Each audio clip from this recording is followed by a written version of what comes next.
তো ফ্রেন্ডস দেখো, এটা হলো দীঘার শেষ দিন অর্থাৎ 4 তারিখের ভিডিও, 4 জুলাই। আর দেখো আমার মেয়ে ওর বাবার হাত ধরে চলেছে সমুদ্রের দিকে। তারপর দেখো আবার একটু ঘোড়ায় চেপে নিয়েছে। তো সমুদ্রের হালকা হালকা ঢেউ আর এই ঘোড়ায় পিঠে চড়া খুব সুন্দর, সব মিলিয়ে বেশ মনোরম একটা পরিবেশ সৃষ্টি হয়েছিল। তো খুবই সুন্দর লাগছিল। তো সকলকে গুড মর্নিং জানিয়ে নতুন একটা ব্লগে শুরু করলাম। তো তোমরা দেখতে থাকো, আশা করি তোমরা সকলে ভালো আছো।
এবার তো ফেরার পালা। তো ট্রেন অনেক লেট বলে আমরা একটু কিছুক্ষণ আরো হোটেলে আছি, আর একটা দিনের মধ্যেই সকলে আছি। এখন খাওয়া দাওয়া হয়ে গেছে আমাদের, আমরা বেরোবো একটু পরেই।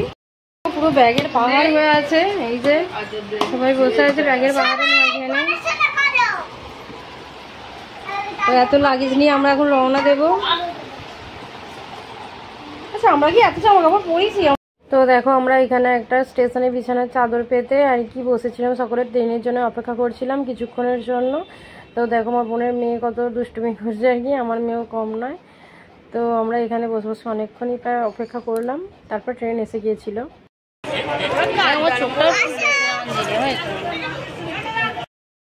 আমরা এখন ফেরার পথে, তো বসে পড়েছি সিটে। মায়েরা একটু আলাদা হয়ে গেছে বোনেরা, আর আমরা এখানে বসে পেয়েছি।